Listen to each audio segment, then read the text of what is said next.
Saudara-saudari yang dikasihi oleh Tuhan Yesus Kristus, selamat bertemu kembali dalam program Arus Hayat Voice. Judul kali ini adalah Kehidupan Mezbah. Pembacaan Alkitab saya ambil dari Kitab Kejadian pasal 12 ayat 7.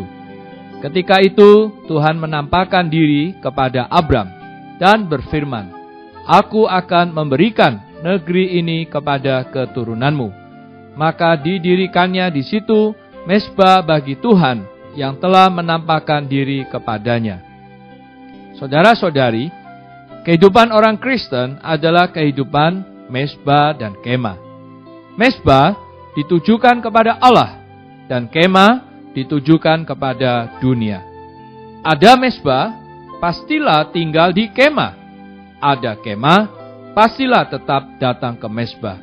Mezbah dan kemah saling berkaitan. Mereka tidak dapat dipisahkan oleh siapapun.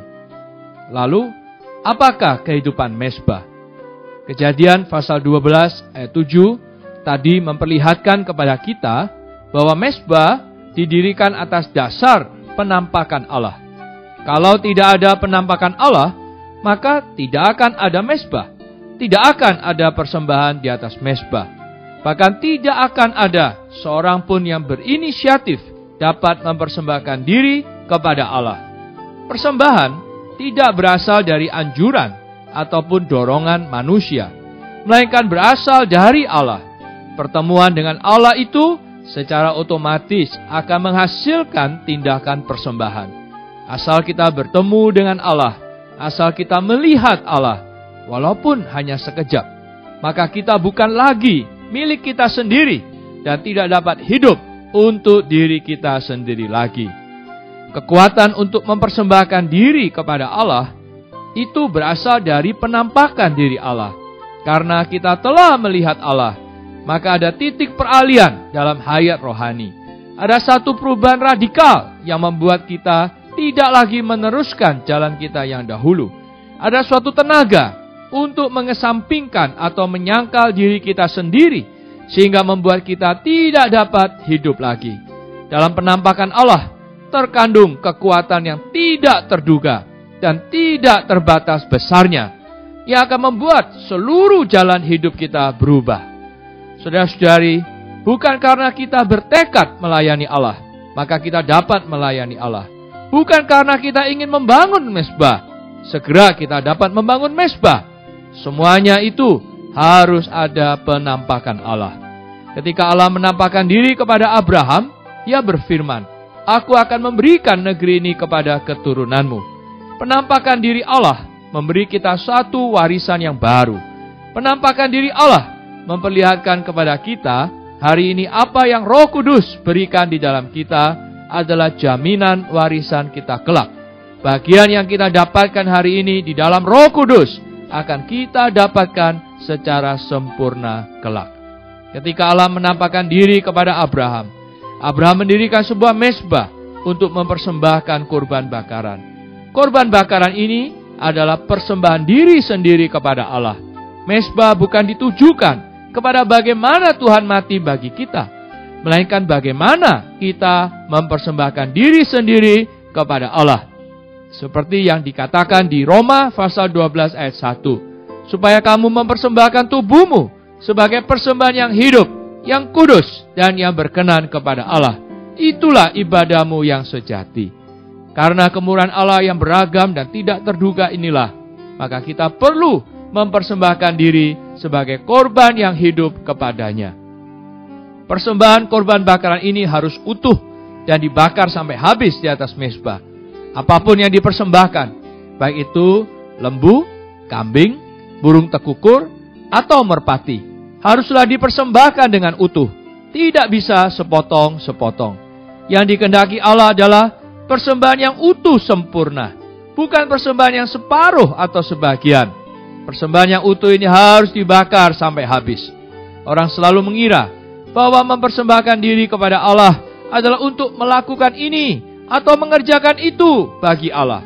Namun apa yang Allah inginkan justru bukan pekerjaan kita, tetapi diri kita dibakar habis. Allah tidak menginginkan seekor lembu atau seekor kambing, melainkan lembu atau kambing itu diletakkan di atas mezbah dan dibakar habis. Mezbah bukan berarti bekerja bagi Allah, sibuk ini atau repot itu, melainkan hidup mutlak oleh Allah. Segala aktivitas, pekerjaan tidak dapat menggantikan mezbah. Kita mutlak hidup oleh Allah. Itulah kehidupan mezbah. Setiap hari kita dibakar di atas mezbah, namun tetap hidup.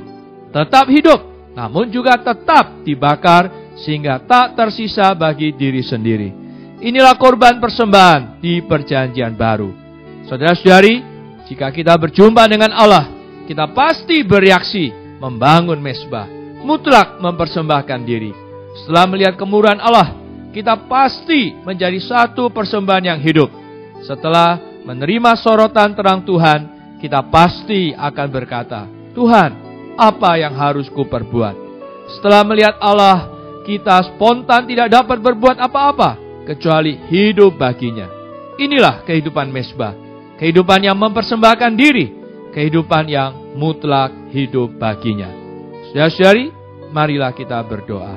Oh Tuhan Yesus, syukur padamu untuk firman-Mu Tuhan. Menyadarkan kami bagaimana menempuh hidup di dunia yang sementara ini.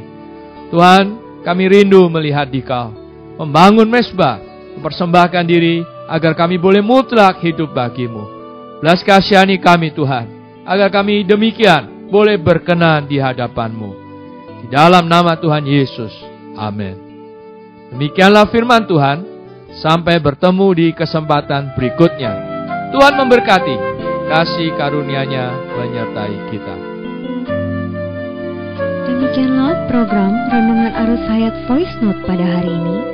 Dan jika Anda tertarik untuk memiliki voice note tersebut beserta seri-seri sebelumnya, Anda dapat mendownload di website kami di www.pemulihan.or.id atau dapat menghubungi kami via BlackBerry dengan nomor PIN 282554-7F yang berpusat di Jakarta dan di nomor PIN 27EB5F7D yang berpusat di Surabaya. Tuhan Yesus memberkati kita semua.